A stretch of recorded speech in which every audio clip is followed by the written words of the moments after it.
Xin chào mừng quý vị và các bạn quay trở lại với chương trình Đồng tiền thông minh trên kênh truyền hình FBNC, phỏng vấn ông Nestor Scherbey là cố vấn cao cấp của Liên minh thuận lợi hóa thương mại Việt Nam về chủ đề hiệp định TPP. Thưa các bạn, với bất kỳ một hiệp định thương mại nào, chúng ta cũng cần có những quy định và thể chế để hỗ trợ cho việc vận hành. Như vậy, khuôn khổ pháp lý đằng sau TPP là gì? Chúng ta sẽ tiếp tục tìm hiểu trong phần 3 của chương trình nhé. The idea is that TPP will help those countries affected by the global recessions. Therefore, various players are trying to push really hard for swift implementation. So can you please explain the legal aspects of this trade deal? Based upon similar such agreements upon which I expect this one to be modeled, there are in the area of trade in goods and the customs and trade chapters I'm most familiar with.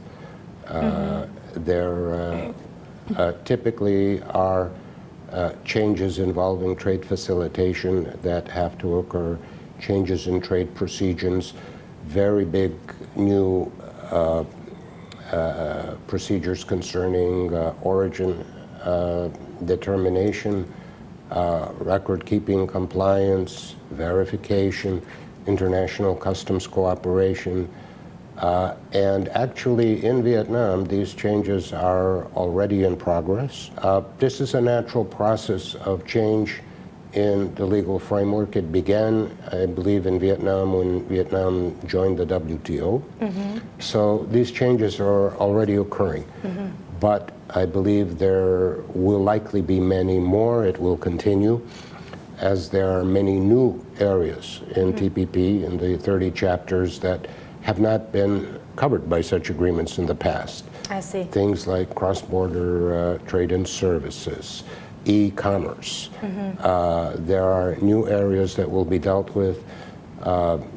There are probably, we know, will be increased attention in the areas of labor, intellectual property, investment, market access. So when we talk about the legal aspects just now, you also mentioned about the Vietnamese customs. Yes. So regarding the Vietnamese customs, I believe that you are very experienced in this matter.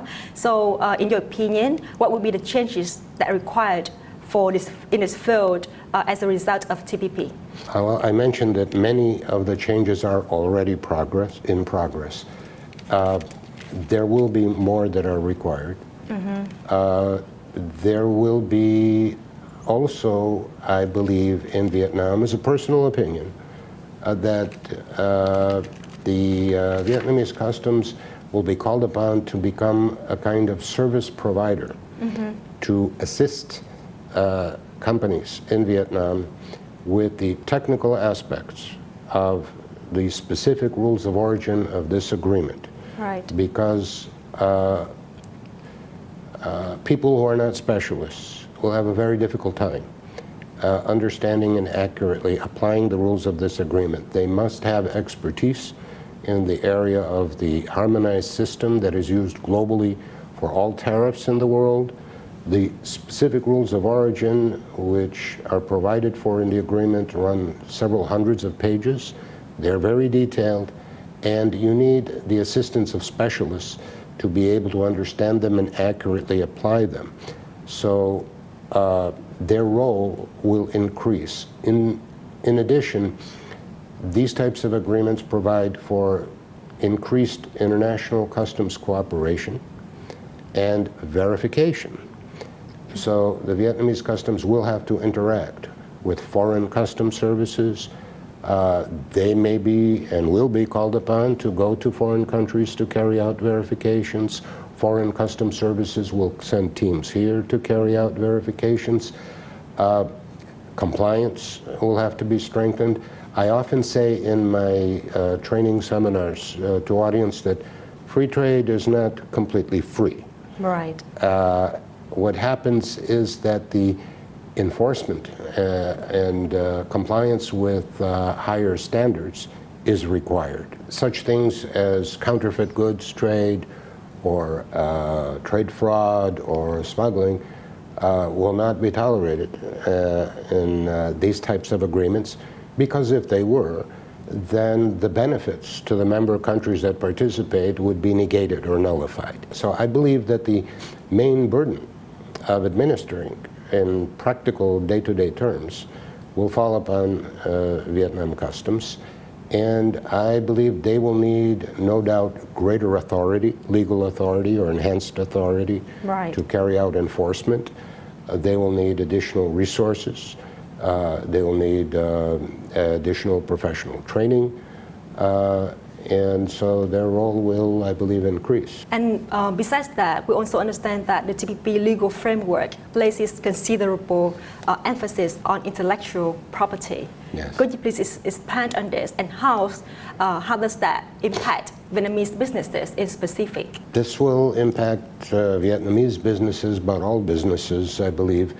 There are various aspects of intellectual property not involved with trade in goods that we have yet to see what will be involved or what will be revealed in the agreement, such as time periods for patents, trademarks, and other forms of intellectual property. But with respect to trade, it really means that companies or businesses have to inform themselves, have to become aware of what the requirements will be.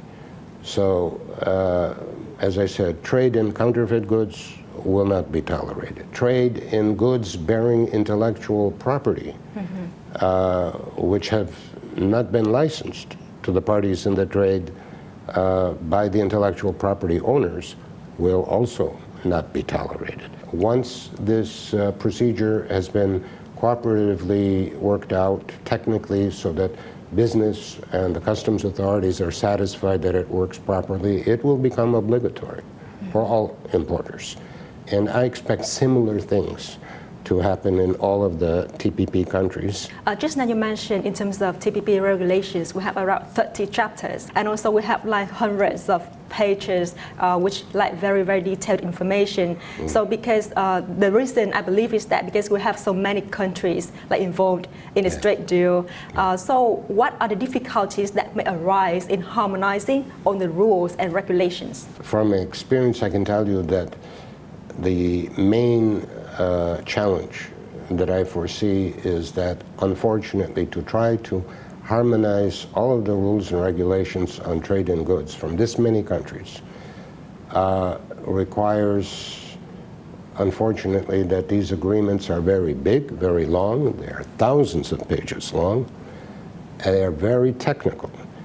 And so you end up with agreements that achieve great things, but they are very technical, and that complexity requires the use of specialists to understand them and be capable of implementing them. Right. So one of the challenges for all companies will be, and my advice is, don't attempt to understand the rules of this agreement by yourself. Right. Engage qualified specialists to help you with this process. These treaties are written by thousands of specialists, and these are the people that you have to make use of to understand and apply them accurately. Everyone knows that TPP standards are very, very high. And so, in your opinion, what will be the changes required in Vietnamese legislation in order to conform to the very high TPP standards?